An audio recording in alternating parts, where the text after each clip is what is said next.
University of Engineering and Management, Jaipur, started its journey under chairmanship of Mr. G.K. Pillai. Mr. G.K. Pillai was India's Home Secretary and an ex-student of IIT Madras. We have always maintained IIT standard to the best of our ability. We have teachers who are recruited not directly, but first 1 month they are requested to give lectures as visiting professors. Once they give at least 1 month as a visiting professors, then we recruit them. We try to maintain outcome-based learning and in all subjects, and we use Washington Accords Bloom taxonomy in our syllabus, in our question paper, etc. We have some of the best teachers from all over the world to address our students and teachers. Recently, we have Professor Takaki Kazuta of Japan. He was Nobel laureate of physics, and Professor Konstantin Novoselov. He is also a Nobel laureate in physics and astronomy. আমরা UEM বা university of engineering and management IEM গ্রুপের IEM অর্থাৎ institute of engineering and ম্যানেজমেন্টের তরফ থেকে সমস্ত দর্শক বন্ধুকে নতুন বছরের শুভেচ্ছা জানাই। বছরটা আপনাদের ভালো কাটুক, নিশ্চয়ই আমরা চাইবো। বিজ্ঞান এগিয়ে যাবে এবং আজকের নতুন বছর এগোনো মানে আমরা সবসময় বিজ্ঞানকে সাপোর্ট দেব, যে বিজ্ঞান যেন তার গতিপথটাকে ধরে রাখতে পারে। যত প্রভূত বিজ্ঞানের উন্নতি হবে, তত বিজ্ঞানের ইতিহাস উঠে আসবে, সেটা থেকে বিশ্বের ভূগোল তৈরি হবে, সেটার থেকে সৃষ্টি হবে নানান দিক দর্শন, এবং তার থেকে সৃষ্টি হবে অর্থনীতি। ফলে বিজ্ঞানের উপর দাঁড়িয়ে রয়েছে কিন্তু সারা বিশ্বের সমস্ত সাবজেক্ট। সেই জায়গা থেকে আজকে আমাদের মধ্যে উপস্থিত থাকেন যারা, তারাই রয়েছেন, অর্থাৎ আমার ডান দিকে রয়েছেন professor doctor Biswajoy Chatterjee, vice chancellor UEM Jaipur. Happy new year sir. নমস্কার, হ্যাপি নিউ ইয়ার আপনাদের সকলকে। আর আমার বাঁদিকে রয়েছেন professor doctor Satyajit Chakraborty, director institute of engineering and management group. Welcome sir. নমস্কার, হ্যাপি নিউ ইয়ার সবাইকে। University of engineering and management is a big name. ফলে তাদের সোসাইটিকে তারা অনেক দিয়েছেন, তাদের কাছ থেকে আমাদের প্রাপ্তি অনেক হয়েছে। সেই প্রাপ্তির জায়গা থেকে ছোটখাটো কিছু প্রশ্ন। আপনি যদি জেনারেলাইজ করে জিজ্ঞেস করেন কি পেলাম, দেখুন আমি তো টেকনোলজির লোক, আমি একটু টেকনিক্যালি তাহলে বলি যে কি পেলাম। দুরকম ভাবে বলা যেতে পারে। এক হচ্ছে যে আইএম ইউএম গ্রুপে আমাদের কি ডেভেলপমেন্ট হলো, আর আমরা বলতে পারি যে ইন জেনারেল ওয়ার্ল্ড কি পেল। দেখুন, আমি মনে করি ইন জেনারেল ওয়ার্ল্ড যেটা পেল সেটা পুরো নতুন নয়, কিন্তু তার মানে একটা বড় ডেভেলপমেন্ট 2025-এ হলো। আমরা আর্টিফিশিয়াল ইন্টেলিজেন্স, সেটা নতুন নয়, কিন্তু আমরা একটা জিনিস নিয়ে প্রচুর কথা বলছি, সেটা হচ্ছে এজেন্টিক এআই। এই জিনিসটা কিন্তু এটাও 2025-এই হলো, এটাও বলাটা ঠিক নয়, কিন্তু 2025 এর অ্যাকচুয়াল ডেভেলপমেন্ট আর এর অ্যাকচুয়াল ইউজ, প্র্যাকটিক্যাল ইউজটা দেখালো বা দেখলাম আমরা। এজেন্টিক এআই নিয়ে অনেকেই অনেক কথা বলে, আপনারা টার্মটা নিশ্চয়ই শুনেছেন, কিন্তু শুনেছেন যেমন সেরকমই আবার এটা নিয়ে অনেক রকম মানে লোকের হয় না যে এক কথা আরেক কথা হতে অনেক ভুলভাবে তথ্যটা এগিয়ে গেছে অনেকভাবে। তা এজেন্টিক এআই একটু খুব শর্টে বলে দিই, মানে জিনিসটা একটু বোঝানোর জন্য। মানে এজেন্টিক এআই মানে এআই অ্যাজ এজেন্টস। আমরা বলি না যে মানুষ এআই এর সাথে ডিল না করে হিউম্যান বিং এর সাথে ডিল করতে ভালোবাসে, রোবটের সাথে ডিল করতে ভালোবাসে না। কার সাথে ডিল করতে ভালোবাসে? হিউম্যান বিং এর সাথে। যেমন একটা এক্সাম্পল বলি, আপনি যখন ফোন করেন, আপনাকে যদি বলে যে এইটা করার জন্য তুমি 1 দাবাও, ওটা করার জন্য 2 টেপো, ওটা করার জন্য 3 টেপো, আপনি খুঁজে খুঁজে খুঁজে খুঁজে পৌঁছানোর চেষ্টা করেন সেই অপশনটায় যেটা টিপলে আপনি একজন লোকের সাথে কথা বলতে পারবেন। ভেবে দেখুন, I think you can relate, যারা দেখছেন রিলেট করতে পারেন। যদি কখনো বলে 9 দাবান, তাহলে কাস্টমার কেয়ার এক্সিকিউটিভ ধরবে, আপনি তাড়াতাড়ি 9টা দাবান, যে একজন লোকের সাথে কথা বলি আমি। আপনি পছন্দ করেন না যে রোবটের সাথে কথা বলবেন। একদম একদম খুব একদম ঠিক কথা। তা এজেন্টিক এআই এই জায়গাটাকে হ্যান্ডেল করছে।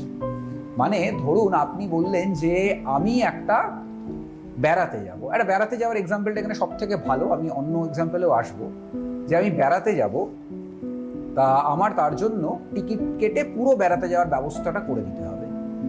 তা সেটা আপনি কি করেন? আপনি খোঁজেন এমন একজন ট্রাভেল এজেন্ট, টার্মটা এজেন্ট আমি ইউজ করছি, ট্রাভেল এজেন্ট, যে আপনার টিকিট করে দেবে, সস্তা অপশনটা আপনাকে বলবে যে এটা সব থেকে সস্তা অপশন, তুমি এটা নেবে কি না। আপনি যদি বলেন হ্যাঁ আমি এটা নেব, তখন সেই অনুযায়ী সে টিকিটটা করে আপনাকে পাঠাবে। এইটাই তো আপনি খোঁজেন, একজন এজেন্টকে খোঁজেন। নিশ্চয়ই এজেন্টিক এআই হচ্ছে এক্স্যাক্টলি সেই জিনিসটা, একটা এআই অ্যাজ অ্যান এজেন্ট। আপনি এআইকে বললেন যে আমি আসছে মাসে পুরো ইউরোপ ট্যুর করতে চাই, আমাকে তুমি ব্যবস্থা করে দাও। এজেন্টিক এআই যেটা বলবে, ও আচ্ছা আচ্ছা ঠিক আছে, তোমার বাজেট বলো। এআই আপনাকে জিজ্ঞেস করবে বাজেট বলো, আপনি তাকে একটা বাজেট বলে দিলেন। ও তখন সেই বাজেট অনুযায়ী পুরো website and all those things, বিভিন্ন ওয়েবসাইট ঘেটে ঠেটে আপনাকে সমস্ত অপশন সমেত একটা মেল পাঠাবে এআই, বা একটা অপশন দেখাবে তোমার এই অপশনগুলো আছে, তুমি চুজ করো যে তোমার জন্য আমি এই হোটেলটা কাটবো, এই ফ্লাইটটা কাটবো, এইটা কাটবো। আপনি ফাট করে দেখে নিন, হ্যাঁ ঠিক আছে এই ফ্লাইটটা ভালো, এটা কাটো, এই হোটেলটা কাটো, এটা কাটো। আপনার পুরো হোটেল কেটে, ফ্লাইট কেটে, একদম আইটিনারি শুদ্ধ রেডি করে আপনাকে এআই দিয়ে দেবে। বেশ, এআই অ্যাজ অ্যান এজেন্ট, যেমন ট্রাভেল এজেন্টকে এআই রিপ্লেস করে দিচ্ছে। খুব সিম্পল। অনেক সময়, এটা একটা এক্সাম্পল দিলাম, আবার একটা এক্সাম্পল, এটাই হচ্ছে এজেন্টিক এআই। এবার একটা এক্সাম্পল দিচ্ছি। ধরুন ফর এক্সাম্পল, আপনি আপনার বাচ্চাকে স্কুলে ভর্তি করবেন। এবার তার জন্য একটা উপায় হতে পারে, আপনি সমস্ত ওয়েবসাইট ঘেটে ঘেটে বার করছেন কোন স্কুলে কি, কোন স্কুলে কত ফিস, কোন স্কুলে কি পড়ায়, কোন স্কুলে কোন বাচ্চা কি ভালো বলেছে, কি খারাপ বলেছে, এসব খুঁজলেন। এটা একটা উপায় হতে পারে, কাজটা আপনি নিজে করলেন। না করে আপনি এআই এজেন্টকে আবার বললেন যে আমি আমার বাচ্চাকে স্কুলে ভর্তি করাবো, মোটামুটি মাসে এত ফিস দিতে পারবো, তুমি অপশন বার করে দাও। আমি এই জায়গায় থাকি, একটু ধারে কাছে হলে ভালো হয়, এই টাইম থেকে এই টাইমে আমি ফ্রি আছি, এই সময়ের মধ্যে আমি বাড়ি থেকে বাচ্চাকে স্কুলে দিয়ে আসতে পারি। আপনি জিজ্ঞেস করলেন, আপনাকে সঙ্গে সঙ্গে ও এই স্কুলের অপশন দিয়ে দিল, কোন স্কুলে কোন জায়গায় কোন স্কুলে কত ফিস, বললো যে আপনাকে সাজেস্ট করলো যে এই স্কুলটা আপনার জন্য আমার বেস্ট মনে হচ্ছে, এটা আপনার বাড়ি থেকে এত কিলোমিটার দূরে, এবং আপনার মানে এই ফিজের মধ্যে আপনার স্কুলটা হয়ে যাচ্ছে, এবং এই পজিটিভ ফিডব্যাক আছে আপনার স্কুলটা সম্বন্ধে, এতগুলো ভিডিও আছে পজিটিভ ফিডব্যাকের, এই নেগেটিভ পয়েন্টস এই স্কুলটা সম্বন্ধে বিভিন্ন ভিডিওতে বলা হয়েছে। পুরো এআই আপনাকে খুঁজে বলে দিল। এবারে আপনি চুজ করে বলে যাচ্ছে এই স্কুলটা, ও সঙ্গে সঙ্গে সেই স্কুলের অ্যাপ্লিকেশন ফর্ম ফিল আপ করে পুরো অ্যাপ্লিকেশন ফর্মটা পাঠিয়ে দিল, আপনার হয়ে ফিল আপ করলো, আপনার একটা সই রিকোয়েস্ট করলো, আপনি সইটা ওকে ডিজিটাল সিগনেচারটা দিয়ে দিলেন, করে ও পুরো অ্যাপ্লিকেশন প্রসেস ক্লোজ করে দিল। বুঝতে পারলেন? AI agent which is helping. এই এজেন্টিক এআই এর ডেভেলপমেন্টটা আমরা 2025-এ সব থেকে বেশি দেখলাম। এটা একটা বিরাট পাওনা। এবার দেখুন, এটা ভালো না খারাপ তার মধ্যে আমি কিন্তু আবার যাচ্ছি না। এবার আপনি বলবেন সবই যদি এই করে তাহলে এআই করে তাহলে আমরা কি করব? আমি সেই তর্কে এখন যাচ্ছি না। দেখুন, সেটা তো আমার হাতে নয়। আমিও যেমন এআই বানাই, লক্ষ লক্ষ লোক এআই বানাচ্ছে, ফলে সেটা নিয়ে তর্ক করার জায়গাটাও আজ আর নেই, because AI is there and AI is there to exist. এসে গেছে এবং এটা থাকবে। বেটার ইজ শিখে নেওয়া। আমরাও শিখে নিই এজেন্টিক এআই। তাই আমরা IMUM গ্রুপের পক্ষ থেকে যেটা করছি, আমরা প্রত্যেকটা স্টুডেন্টকে এজেন্টিক এআই শেখাচ্ছি, এবং এজেন্টিক এআই ডেভেলপ করা, এজেন্টিক এআই ইউজ করা, দুটোই শেখাচ্ছি। 2025-এ আপনারা ধারাবাহিকভাবে? ডেফিনেটলি 2025-এ আমরা ইনিশিয়েটিভটা নিয়েছি, কারণ এজেন্টিক এআই তো ওয়ার্ল্ডকে নিল 2025-এ। 2025-এ we have taken this step যে প্রত্যেকটা স্টুডেন্ট এজেন্টিক এআই শিখবে, এবং এজেন্টিক এআই শুধু শিখবে না, এজেন্টিক এআই এর নতুন জিনিস, নতুন অ্যাপ বানাতে পারবে, নতুন কোড বানাতে পারবে। আমরা এরকম কিন্তু এই অ্যাকশন নিয়েছি। স্যার, একটা কথা বলি, যে আপনি কয়েক সপ্তাহ আগে একটা বলছিলেন যে ইউএসএতে আপনি যখন গিয়েছিলেন তখন ট্যাক্সি চালক ছাড়া চলছে। ওই ঘটনাটা একবার আপনি যদি রিপিট করেন। তার সঙ্গে আমি বলবো যে সিঙ্গাপুরে দেখেছি যে সেখানে ট্রেন চলছে, তার কোনো ড্রাইভার নেই। অবশ্যই। কি করে সম্ভব? দেখুন, আমি ইউএসএতে ছিলাম কয়েকদিন আগেই, এবং সেখানে আমি একটা টেসলা গাড়ি নিজে ভাড়া নিলাম, রেন্ট করলাম। রেন্ট করে আমি দেখলাম যে সেটাতে ছিল ফুল সেলফ ড্রাইভিং, সেই অপশানটা ছিল। আমার গাড়ি চালাতে ভালো লাগে, তো আমি সেই যে রেন্টাল গাড়ির যে সেলফ ড্রাইভিংটা ওটা অন করে দিলাম। অন করে আমি দেখছি যে গাড়িটা সমানে লেনে রাখার চেষ্টা করছে, আচ্ছা, এবং আমার যে পয়েন্ট এ টু পয়েন্ট বি যে অ্যাড্রেসটা দেওয়া আছে সেই অ্যাড্রেসটা আমায় নিয়ে যাচ্ছে। আমি নিজেই ভয় পেয়ে স্টিয়ারিংটা আলগা করে ধরেছি, কিন্তু সে নিজে আমাকে কিন্তু নিয়ে যাচ্ছে। আমি একটুক্ষণ দেখলাম, মানে আধ ঘন্টা মতো দেখে তারপরে আমি আবার নিজের কন্ট্রোলটা নিয়ে নিলাম। আচ্ছা, কিন্তু এটা ধরুন আমার প্রথম অভিজ্ঞতা, আমি খুব বলতে পারেন ট্রাস্ট করতে পারিনি। কিন্তু আমি এরকম জানি আমার অনেক বন্ধুরা যারা অভিজ্ঞতা করতে করতে করতে করতে কিন্তু তারা এআইটাকে ট্রাস্ট করছে। এই যে তারা এই যে ড্রাইভারলেস কার ব্যাপারটাকে কিন্তু তারা ট্রাস্ট করছে, এবং তারা ফুল সেলফ ড্রাইভিংটা ইউজ করছে। এটা তো টেসলার কথা বললাম। ওয়েমো বলে একটা কোম্পানি আছে গুগলের, সেটা সান ফ্রান্সিসকোতে আমি দেখলাম, আমি গেছিলাম, যে আমি ওয়েমোর অ্যাপ ডাউনলোড করে সেটাতে দিলাম, ট্যাক্সিটা এলো, ট্যাক্সির কোনো চালক নেই। আমি যে ডেস্টিনেশনে দিলাম সেই ডেস্টিনেশনে জিপিএস ম্যাপ অনুযায়ী নিয়ে গেল, নিয়ে গিয়ে দাঁড়ালো, আমি নেমে বন্ধ করে দিলাম, হয়ে গেল। তো সুতরাং এই টেকনোলজি অলরেডি 2025-এই চলে এসেছে, এবং বুঝতেই পারছেন এটা প্রত্যেক বছর আরো আরো ইমপ্রুভ করবে, এবং করলে আমার তো ধারণা যে আগামী 2-3 বছরের মধ্যে ইন্ডিয়ায় চলে আসবে এই ড্রাইভারলেস টেকনোলজি, ইন্ডিয়ায় চলে আসবে। এবং এআই যেভাবে ইমপ্রুভমেন্ট করছে, এখানে এত ক্রাউড, আমেরিকাতে তো লোকজন কম, সেক্ষেত্রে ধরুন আচমকাই হঠাৎ আচমকা ব্রেক মারবে, সেরকম ভাবেই কি তৈরি করা হবে? অবশ্যই আচমকা লোক চলে এলে আচমকা ব্রেকও দেবে গাড়িটা। তো এগুলো তো লার্ন করছে, এআই তো কন্টিনিউয়াসলি লার্ন করতে থাকে। যখন প্রথম টেসলা বলুন বা এই ওয়েমো যেটা গুগলের প্রথম করছিল, তখন কিন্তু গাড়িতে হাত দিয়ে একটা লোক বসে থাকতো, সমানে ট্রেন করতে থাকলো, করতে করতে করতে করতে এখন ওটা একটা ম্যাচুরিটি লেভেলে চলে গেছে। সেরকম ইন্ডিয়াতেও ট্রেন করবে। ইন্ডিয়াতে তো অলরেডি টেসলা চলে এসছে, গুগল এখানে বড়ভাবে আছে ইন্ডিয়াতে। ওরাও গাড়িতে প্রথমে গাড়ির চালককে দিয়ে ট্রেন করবে, ট্রেন করতে করতে করতে করতে তারপরে ওরা লঞ্চ করবে। সুতরাং খুব শিগগিরই এগুলো আসতে চলেছে, এবং এআই এর যে ইউজেজটা, যেভাবে এআই এর প্রসেসিং স্পিডটা বাড়ছে, খুব শিগগিরই যে হিউম্যানয়েড রোবটসগুলো এখন অনেক উল্টোপাল্টা কাজ করে, আগামী 2-3 বছরে তারা কিন্তু বেশ হিউম্যান লাইক হয়ে যাবে। মানে অনেক কিছু, যেমনি ধরুন যেটা মানুষ করতে চায় না, ধরুন রোদে গিয়ে মানে লাঙল চাষ করা, মানে লাঙল দিয়ে চাষ করা, তো এরকম অনেক এরকম আনওয়ান্টেড জব কিন্তু ওরা করবে। এআই যথেষ্টভাবে এআই এবং রোবোটিক্স করবে।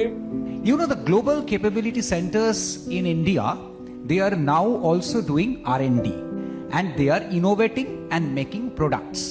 If you get into examples, a quick example will be Walmart. You know, the Walmart's Indian R&D center, it is actually developing AI-based solution for demand forecasting.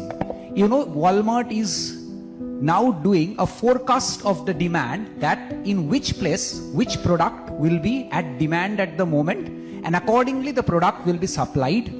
So the entire supply chain is being managed through AI, and this entire solution has been developed in India, and it has been rolled out to US, and US is using it at the moment. So this is an example where India has already innovated, developed and provided it globally. Number one. Number two, you know, Mercedes-Benz, which is again having its office in Bengaluru, it is no more a cost center. It is developing autonomous driving solutions.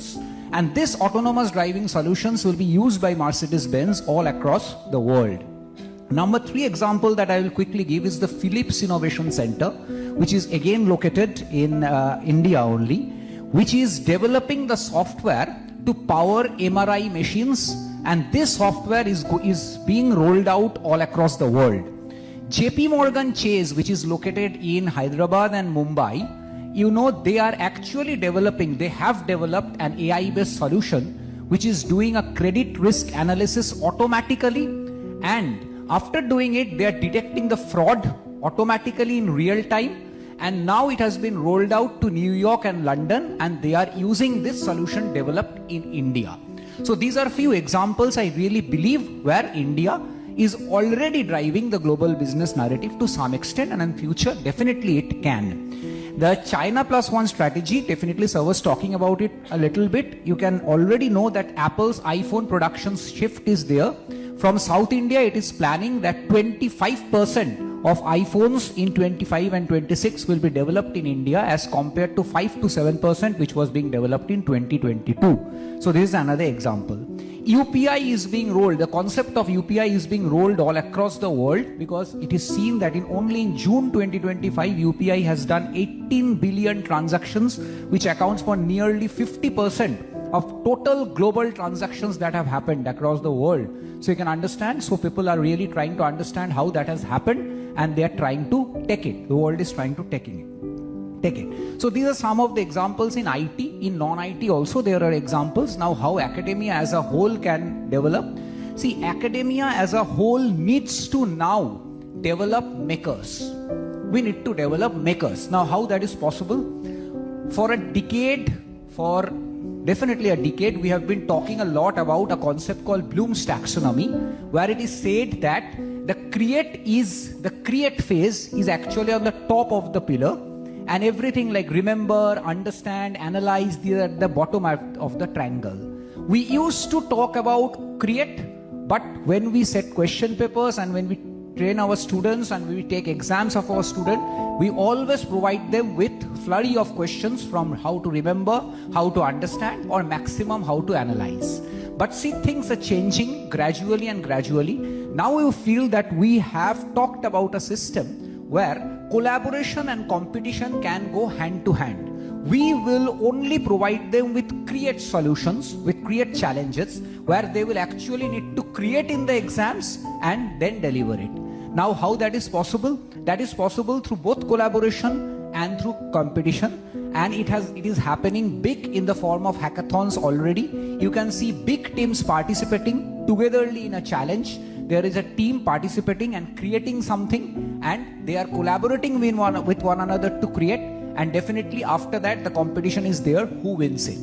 So if this hackathon now which has been talked about can come in the examination system, then definitely makers will be created. ধরুন একজন শিল্পী, সে খুব মজা করে, তো আমি তার মতন হুবহু একটা রোবট বানাবো এবং এআই দিয়ে তার মধ্যে ওই আপনি বললেন না আজকে না হয় আগামী দিনে হবে, তার মধ্যে সমস্ত মাল মশলা তার মধ্যে দিয়ে দিলাম, লোকটা মারা গেল। মানে ফ্র্যাঙ্কেনস্টাইনের গল্প আর কি। তখন যে সময় ফ্র্যাঙ্কেনস্টাইন লেখা হয়েছিল সেটা একটা আন্দাজে লিখেছে। তো আমার মাঝে মাঝে মনে হলো যে আমার যে মানে কোনো একজন ওয়াইফ, সে ভাবলো যে আমার হাজবেন্ডের সঙ্গে গল্প করি একটু, সেটা কি পসিবল হবে অদূর ভবিষ্যতে? মানে ধরুন 10 বছর 12 বছর? এখনই হচ্ছে। এটা তো ধরুন আমাদের, মানে আমি আপনাকে যেটা বলবো যে ফর এক্সাম্পল এই যে আপনি মানে অ্যাভাটার দেখেছেন, মানে আমরা যে মেটাতে সবাই তার অ্যাভাটার ক্রিয়েট করছিল মাঝখানে। এর কনসেপ্টটা কি জানেন তো? মানে আমি আমার অ্যাভাটারটা দেখতে এরকম হবে, the Avatar will keep learning from my behaviour, বুঝতে পারলেন? আর ভবিষ্যতে সেই অ্যাভাটারের এক্সিস্টেন্স তো থেকে যাবে, আমি তার সাথে কথা বলবো, আমার মতো করেই সে কথা বলবে, হবে তো। ধরুন আমি যে আগের সপ্তাহে একটা এক্সাম্পল দিচ্ছিলাম না, যে ভার্চুয়াল রিয়েলিটি প্ল্যাটফর্মে আমি ধরুন মানে একটা মিটিং অ্যাটেন্ড করব, তা সেই মিটিংটা যখন অ্যাটেন্ড করব, মানে যখন অ্যাটেন্ড করছি তখন মনে হচ্ছে যে আমরা যেন সেই জায়গাতেই বসে থেকে কথা বলছি একে অপরের সাথে। মানে ধরুন ফর এক্সাম্পল আমি সিটিবিএনে আপনার প্রোগ্রাম করতে আসিনি, আপনার মনে থাকবে যে 2020 সালে মাঝে মাঝে আপনাদের প্রোগ্রাম করতে আপনারা ডাকতেন, আমরা আসতে পারতাম না, আমরা ভার্চুয়ালি করতাম, ওখান থেকে করতাম, আপনি জয়পুর থেকে করতেন, অনেক সময় করতাম। তা ধরুন সেটাই যদি আমি এরকম একটা প্ল্যাটফর্ম পাই যেখানে আমি একটা ভার্চুয়ালিটি একটা মানে মেটা গ্লাস পরে নিলাম, ভার্চুয়ালিটি গ্লাস পরে অকিউলাস হেডসেট বলে, ওটা পরে নিলাম, পরে নিলে আমার মনে হলো যে আমি আপনার এই স্টুডিওটায় বসে আছি, বসে থেকে আমি আপনার সাথে কথা বলছি ঠিক এইভাবে, আপনার দিকে তাকাচ্ছি, বা দিকে তাকাচ্ছি, আপনাকে দেখতে পাচ্ছি, আপনি ডান দিকে তাকাচ্ছেন, আমায় দেখতে পাচ্ছেন, সোজা তাকাচ্ছি, ক্যামেরাটা দেখতে পাচ্ছি, the feeling is like that. কিন্তু এখনো পর্যন্ত যেটা ভার্চুয়াল রিয়েলিটি প্ল্যাটফর্মে হয় না, আমি কিন্তু আপনাকে দেখতে পাবো না, আমি আপনার অ্যাভাটারটাকে দেখতে পাবো, আপনার যে অ্যাভাটারটা তাকে দেখতে পাবো। সেইটা কিন্তু ভীষণভাবে এসে গেছে। এবার সেই অ্যাভাটারটা কিন্তু আবার সেই ইমার্সিভ এআই এর কথা বলছিলাম একদিন আপনাকে, যে ভার্চুয়াল রিয়েলিটি প্ল্যাটফর্মে ইমার্সিভ এআই এখন বিরাট 2025, এটাও কিন্তু আমাদের একটা পাওনা, যে কি হচ্ছে ভার্চুয়াল রিয়েলিটি প্ল্যাটফর্মে আপনার অ্যাভাটারটা মিটিংটা করছে, সেখানে আপনি হয়তো কথাগুলো বলছেন, কথাগুলো কিন্তু আপনিই বলছেন, আপনার বাড়িতে বসে বলছেন, আমার কথাগুলো আমিই বলছি বাড়িতে বসে বলছি, কিন্তু আমি ভার্চুয়ালিটি প্ল্যাটফর্মে দেখছি যে আপনার অ্যাভাটারের থেকে আমি শুনতে পাচ্ছি, আপনাকে আমি দেখতে পাচ্ছি না। তা ধীরে ধীরে আপনার অ্যাভাটারটা কিন্তু শিখছে, learning in that immersive world. এবং ভবিষ্যতে মানে ও আপনার জায়গায়, আপনি মিটিংটায় যেতে পারলেন না, তার জায়গায় আপনি অ্যাভাটারটাকে পাঠিয়ে দিলেন, আপনি অন্য মিটিংয়ে গেছেন। প্রফেসর চ্যাটার্জির কাছ থেকে তার কথা আগের এপিসোডে দেখাচ্ছিল, যদি কিছু বলেন এই ব্যাপারটা, যে এটা নেগেটিভ সাইডটা কি হতে পারে? দেখুন, আমরা তো দুজনেই খুব প্যাশনেট অ্যাবাউট টেকনোলজি, আর আমরা তো IMUM এ খুবই প্যাশনেট অ্যাবাউট টেকনোলজি। আমরা টেকনোলজি বা ইনোভেশনের একদম লিডিং এজে আছি। নেগেটিভ ব্যাপার যেটা হচ্ছে সেটা মানে সাইকেলটা প্রত্যেক কিছু বছর অন্তর অন্তর হচ্ছে, তো আমরা সেই সাইকেলটার মধ্যেই আছি। সেটা হচ্ছে এই যে যখন ইনোভেশন আসে তখন এক্সিস্টিং যে যন্ত্রপাতি বা এক্সিস্টিং যে মেথডসগুলো চেঞ্জ হয়ে যায়, ঠিক আছে? তখন বেশ কিছু লে অফ যেমনি হয়, আবার বেশ কিছু নতুন রিক্রুটমেন্ট হয়। এটা নতুন নয়, যখন টাইপরাইটার এলো এটা হয়েছিল, যখন প্রিন্টিং প্রেস এলো এটা হয়েছিল, যখন কম্পিউটার এসছিল এটা হয়েছিল, যখন ইন্টারনেট এসছিল এটা হয়েছিল, যখন এই যে হাই প্রসেসিং চিপসগুলো এসছিল এটা হয়েছিল, ল্যাপটপ এসছিল এটা হয়েছিল। এখন এআই আসাতে বা এআই এবং রোবটিক্স দুটো মানে মিশ্রণ হওয়াতে আবার আমরা এটা দেখতে পাচ্ছি, আবার একটা সাইকেলে চেঞ্জ হচ্ছে। মানে আমরাই, যেমনি প্রফেসর বিশ্বজিৎ চ্যাটার্জি বললেন, আমরাই একটা সুপার কম্পিউটার বানিয়েছি এবং আমাদের সেখানে যে কাজগুলো হতে 10 দিন সময় লাগতো সেটা এখন 30 মিলিসেকেন্ডে হচ্ছে। 30 মিলিসেকেন্ড, মানে 1 সেকেন্ডও লাগছে না, যেটা হতে 10 দিন লাগতো, ঠিক আছে? তো বুঝতেই পারছেন যে তাহলে ভাবা যাচ্ছে না। হ্যাঁ, তাহলে ধরুন যেগুলো বছর খানেক লাগতো সেগুলো এখন কয়েকদিন লাগবে, যে ক্যালকুলেশন গুলো। তো ন্যাচারালি তখন যে রিসার্চাররা 1 বছর 2 বছর ধরে একটা প্রবলেম নিয়ে কাজ করতো সেটা তারা হয়তো 1 মাসেই করে ফেলতে পারবে বা 10 দিনে করে ফেলতে পারবে। তাহলে তাদের অনেকটা সময় ফাঁকা হচ্ছে, তারা আরো কাজ করতে পারবে। আবার এটাও অনেকে বলতে পারেন যে আগে তোমরা একটা কাজের জন্য 10 জন রিসার্চার নিতে, এখন সেই কাজটা হয়তো 3 জন 4 জনে হয়ে যাবে। তো তখন আমরা কি করব, যে আমরা আরো রিসার্চের পরিধিটা আরো বাড়িয়ে দেবো, ঠিক আছে?